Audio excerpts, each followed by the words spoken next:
World cup के लिए चुनी गई टीम इंडिया पर जय शाह की आई सफाई, ठोक दिया बड़ा दावा, अंदर की बात बाहर आई।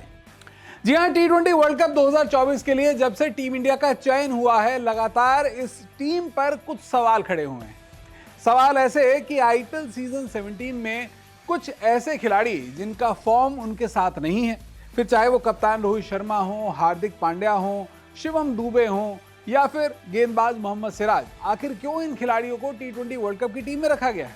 आखिर क्यों वो खिलाड़ी जो कि आईपीएल में अच्छी फॉर्म में दिखाई दे रहे थे, वो खिलाड़ी जिन्होंने लंबे अरसे तक टीम इंडिया के लिए अच्छा प्रदर्शन किया, मसलन रिंकू सिंह, उन्हें क्यों वर्ल्ड कप की टीम में शामिल नहीं किया गया?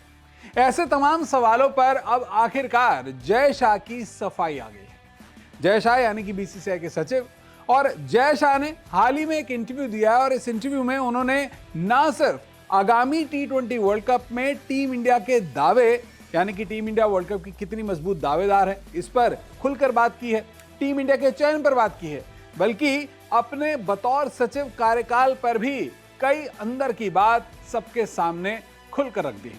तो आखिर क्या कहा है इस इंटरव्यू में जय शाह ने आगामी टी20 वर्ल्ड कप को लेकर, टीम इंडिया के लिए वर्ल्ड कप के खतरों को लेकर?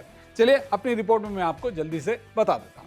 तो इंटरव्यू में पहला सवाल जो जय शाह से पूछा गया वो ये था कि मौजूदा वक्त में जो टीम इंडिया के खिलाड़ियों का टी20 फॉर्मेट में प्रदर्शन है, उसे देखते हुए उन्हें आगामी टी20 वर्ल्ड कप में टीम इंडिया के चांसेस को लेकर कितनी उम्मीदें हैं, क्या लग रहा है उनको, क्या टीम इंडिया आगामी टी20 वर्ल्ड कप में जीत सकती है, टीम के चयन पर उनकी क्या राय है? तो यहां पर जय शाह ने एक अच्छी सफाई दी और बहुत अच्छा जवाब दिया।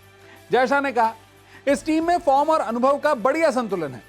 सिलेक्टर्स सिर्फ आईपीएल के प्रदर्शन के आधार पर टीम को नहीं चुन सकते, क्योंकि दूसरे देशों में खेलने का अनुभव भी जरूरी है। हमने 2023 के मेंस वर्ल्ड कप में वाकई बेहतरीन प्रदर्शन किया, लेकिन खिताब जीतने से चूक गए। मैं आशा करता हूं कि हम इस साल टी20 वर्ल्ड कप की ट्रॉफी घर लेकर आएंगे। भारत, ऑस्ट्रेलिया, न्यूजीलैंड और मेजबान वेस्टइंडीज, ये 4 टीमें इस वर्ल्ड कप की मजबूत दावेदार है और ये चारों टीमें टी20 फॉर्मेट की अच्छी टीमें हैं। इस सवाल के बाद जय शाह से सवाल पूछा गया कि आईपीएल के अंदर इंपैक्ट प्लेयर नियम जो है वो काफी ज्यादा विवादों में रहा है। कई पूर्व क्रिकेटर्स से लेकर मौजूदा आईपीएल खेल रहे क्रिकेटर्स ने भी इस इंपैक्ट प्लेयर नियम की आलोचना की है। तो इंपैक्ट प्लेयर नियम पर वो क्या कहते हैं?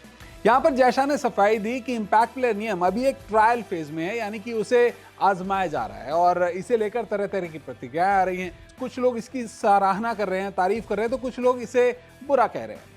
तो ऐसे में इस तमाम फीडबैक को लेने के बाद वो भविष्य में इंपैक्ट प्लेयर पर अंतिम फैसला लेंगे कि क्या इसे आगे भी जारी रखा जाएगा या नहीं रखा जाएगा। फिलहाल इसे लेकर कुछ भी नहीं कहा जा सकता और वो लोग जिन्हें लगता है कि इंपैक्ट प्लेयर नियम आईपीएल में परमानेंट है, वो फिलहाल इसे लेकर बेचैन ना हो। इसके बाद जो जय शाह से सवाल पूछा गया वो आईपीएल में बल्लेबाजों के लिए मददगार पिचों का सवाल पूछा गया कि भाई आईपीएल में इन दिनों बहुत ज्यादा बैटल्स फ्रेंडली ट्रैक्स बन रहे हैं और गेंदबाजों की बहुत ज्यादा पिटाई हो रही है, बड़े बड़े स्कोर्स बन रहे हैं, तो आप इस पर क्या कहेंगे? तो जय शाह ने यहां पर भी सफाई दी कि बल्लेबाजी जरूर अच्छी हो रही है, लेकिन आप इसको सीधा बल्लेबाजों के लिए फ्रेंडली ट्रैक नहीं कह सकते। उन्होंने एक एग्जाम्पल दिया, आपको भी याद होगा, सनराइजर्स हैदराबाद और लखनऊ सुपर जायंट्स के मैच का। उन्होंने कहा कि एक ऐसी पिच जहां पर लखनऊ सुपर जायंट्स के जो बल्लेबाज थे वो 20 ओवरों में 165 रन बना पाए 4 विकेट के नुकसान पर, वहीं जब सनराइजर्स की टीम बल्लेबाजी करने के लिए आया तो उन्होंने 10 ओवर से भी पहले 9.4 ओवरों में ये टारगेट हासिल कर लिया। तो अगर टीम अच्छा बल्लेबाजी करेगी तो फिर उसको तो फायदा होगा ही। पिचों को आप सीधा सीधा ब्लेम नहीं कर सकते, अच्छी गेंदबाजी करेंगे तो फिर रन नहीं लुटाएंगे। एक और सवाल जो जय शाह से यहां पर पूछा गया वो था टीम इंडिया के ऑल फॉर्मेट में नंबर 1 टीम होने को लेकर, कि भाई ये दूसरा मौका है जब टीम इंडिया क्रिकेट हिस्ट्री में तीनों ही फॉर्मेट में, टेस्ट, वनडे और टी20 में नंबर 1 टीम है। आप इस अचीवमेंट को कैसे देखते हैं कि भाई आप बीसीसीआई के एडमिनिस्ट्रेटर हैं, आपके कार्यकाल में, आपके टेन्योर में ऐसा हुआ है? तो यहां पर जय शाह ने एक बहुत ही मॉडेस्ट अच्छा जवाब दिया। उन्होंने कहा कि भाई जो टीम इंडिया है वो कोच राहुल द्रविड़ की सुपरविजन में खेल रही है और अच्छा परफॉर्म कर रही है। और वहीं अगर बैकहैंड की बात की जाए तो एनसीए के अंदर जो नेशनल क्रिकेट एकेडमी है वहां पर वीवीएस लक्ष्मण कहीं ना कहीं ग्रास रूट लेवल पर एफर्ट्स कर रहे हैं। तो एक कलेक्टिव एफर्ट्स है, इसमें सिर्फ आप एडमिनिस्ट्रेटर्स को इसका क्रेडिट नहीं दे सकते, क्योंकि मैदान पर परफॉर्मेंस दिखाना प्लेयर्स की मेहनत का नतीजा है और टीम मैनेजमेंट की जो स्ट्रैटेजीज हैं उसके नतीजे के चलते आप परफॉर्म कर पाते हैं।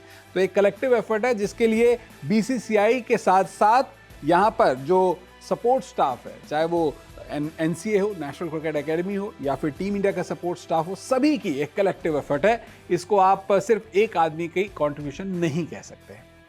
इस इंटरव्यू में जय शाह ने एक और बहुत ही अहम और खास सवाल का जवाब दिया, क्योंकि यह सवाल अक्सर जय शाह पर लोग उठाते रहते हैं, क्योंकि ऐसा कहा जाता है कि भाई जय शाह जो हैं वो केंद्रीय गृह मंत्री अमित शाह के बेटे हैं, इसी वजह से उन्हें बीसीसीआई में एक खास पोजीशन मिली है छोटी सी उम्र में, जबकि कोई क्रिकेट की बहुत ज़्यादा कोई हिस्ट्री भी नहीं है इनकी, कोई क्रिकेट भी नहीं खेला इन्होंने, आखिर क्यों इतने बड़े एडमिनिस्ट्रेटिव पोस्ट पर वो बैठे हुए हैं।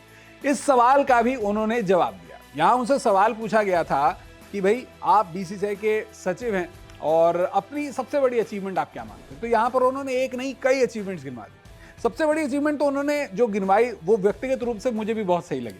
यहां पर जय शाह ने कहा, मेरे कार्यकाल में सबसे बड़ी उपलब्धि 2020 में कोरोना महामारी के दौरान यूएई में आईपीएल का आयोजन करना था। उस वक्त ओलंपिक्स, इंग्लिश प्रीमियर लीग और फ्रेंच ओपन टेनिस जैसे खेल आयोजन पहले से या तो पोस्टपोन हो चुके थे या रद्द हो चुके थे। हमने आईपीएल के आयोजन के लिए बायो बबल का निर्माण किया। तब हमने दुनिया को दिखाया कि बीसीसीआई के पास क्या करने की क्षमता है। मेरे कार्यकाल में हमने नेशनल क्रिकेट एकेडमी को मजबूत बनाने के लिए 250 करोड़ रुपए से ज्यादा की राशि खर्च की है, जिससे इसी साल तक एनसीए में वर्ल्ड क्लास नई सुविधाएं शुरू करने की उम्मीद है। फिर चाहे आईपीएल में ब्रॉडकास्टिंग के लिए बिडिंग प्रोसेस को टीवी और डिजिटल राइट्स के लिए अलग अलग बोली लगवाना हो, जिससे बीसीसीआई को 5000 करोड़ की अतिरिक्त आमदनी हुई हो, या फिर आईसीसी से बतौर प्रतिनिधि अपने देश के लिए रेवेन्यू को 22.4% से 38.5% करवाना हो। ये सब मेरे कार्यकाल में हुआ है। वैसे ये जो इंटरव्यू जय शाह ने टाइम्स ऑफ इंडिया अखबार को दिया है, इसमें उन्होंने कई और बातें भी कही हैं, लेकिन उनकी जब उपलब्धियों की बात आती है तो एक और उपलब्धि जो जय शाह के कार्यकाल में बीसीसीआई ने हासिल की है वो अपने आप में बहुत ही खास है और उसका सिक्का पूरी दुनिया मानती है, आईसीसी भी मानती है। दरअसल जय शाह के कार्यकाल में ही भारत में वुमेन्स प्रीमियर लीग का आयोजन हुआ है और जिस तरह से वुमेन्स प्रीमियर लीग के सिर्फ 2 सीजन्स में बीसीसीआई ने अपना सिक्का जमा दिया है, वुमेन्स क्रिकेट में भी उससे हर कोई बीसीसीआई की वाहवाह करने के लिए मजबूर हो गया है। हैरानी की बात है कि इसी वुमेन्स प्रीमियर लीग को शुरू करने के लिए बीसीसीआई ने इससे पहले कई साल तक कोशिश की थी, लेकिन लोग इसके लिए एक मत नहीं हो पाए थे। लेकिन जय शाह की मेहनत रंग लाई और बीसीसीआई वुमेन्स प्रीमियर लीग कराने में भी सफल रहा। इसी के बाद हमने देखा कि आईसीसी ने भी अपने वर्ल्ड कप जैसे बड़े टूर्नामेंट्स के अंदर जो प्राइज मनी होती है उसकी राशि को भी मेंस और वुमेन्स कैटेगरी में बराबर कर दिया। यानी कि अब मेंस वर्ल्ड कप में जिस तरह से इनामी राशि पुरुष प्लेयर्स को दी जाती है, वैसे ही वुमेन्स वर्ल्ड कप के विजेताओं को भी वुमेन्स टीम को उतनी ही इनामी राशि दी जाती है। कहीं ना कहीं इसे आप इंस्पिरेशन कह सकते हैं, मोटिवेशन कह सकते हैं। और जिस तरह से बीसीसीआई के एडमिनिस्ट्रेशन में जय शाह का ये रोल रहा है, इन सब अचीवमेंट्स को देखने के बाद कहा जा सकता है कि भाई बंदे ने काम तो जरूर किया। वीडियो देखने के लिए आपका बहुत बहुत शुक्रिया।